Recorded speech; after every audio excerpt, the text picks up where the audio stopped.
ဖေကအသက်60ပင်စင်ဘဝနဲ့ထုတ်ထမ်းပြန်ကျွန်တော်ရဲ့အမေဝါဒနီတွေဝဲကားလေး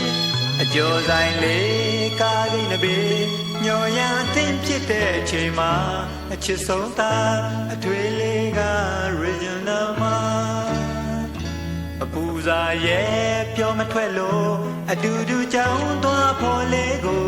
ကြောင်းမုံဆိုင်ဇေတန်းကိုမခေါ်နိုင်ဒါကိုအမေမသိခဲ့တော့အိမ်ပြန်ရောက်တဲ့အခါတိုင်းမှာအတင်းမေးတာသားလေးကြောင်းမှပြောရဲ့လားပြောတာပေါ့အမေရဲ့ပြောတာပေါ့အမေရဲ့ကြောင်းကြီးမှာသားလေးတော်တော်ပြောပါတယ်ပြောတာပေါ့အမေရဲ့ပြောတာပေါ့အမေရဲ့ကြောင်းကြီးမှာသားလေးတော်တော်ပြောပါတယ်အဖေကတောက်တက်လို့အရက်ပလင်းပြေဝဲကပြန်လမ်းထိပ်မှာကျောင်းကဆရာမလေးတွေ့ပြီးအံကိုကျိတ်နှာခေါင်းပိတ်ထားနန်းစောလုံးလို့ဖြစ်မှာပါဖော်စိုးမခိုင်ကန္နာရဲ့ဆိုင်စီကပလင်းအကျော်ဆိုင်မှာအတုံးပြုဖို့ကျွန်တော်စီပုံကြီးထန်းကပြန်လမ်းထိပ်မှာရေးစားကိုစုံပြီးမို့ညော်စောနန်းချွေကပြန်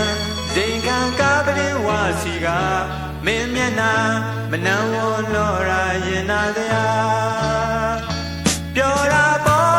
အမေရဲ့ပြောတာပေါ့အမေရဲ့ကြောင်းကြီးမှာတားလေးတော်တော်ပြောပါတယ်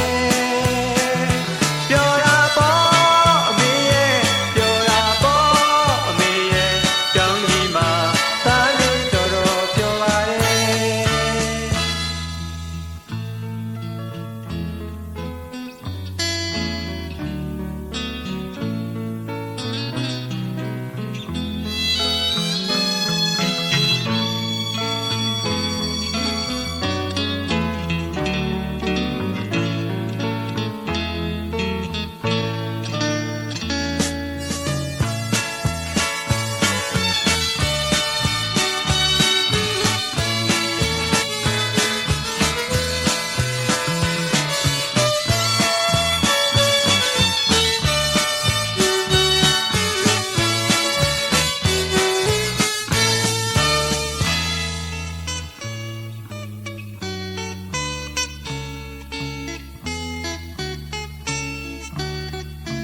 အဖေက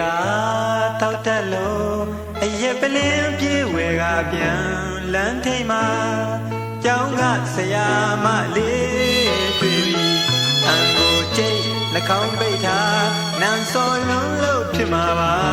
ဖော်စိုးမခိုင်ကန္နာရဲ့ဆိုင်စီကပလင်းအကျော်ဆိုင်မှာအတုံးပြုဖို့ကျွန်တော်စီပုံကြီးထန်းကပြန်လမ်းထိပ်မှာရေးစားကိုစုံပြီးမို့ညော်စောနန်းချွေကပြန်ဇိမ်ခံကားပရင်ဝါစီကမင်းမျက်နှာမနှံဝလောရာရင်နာတရား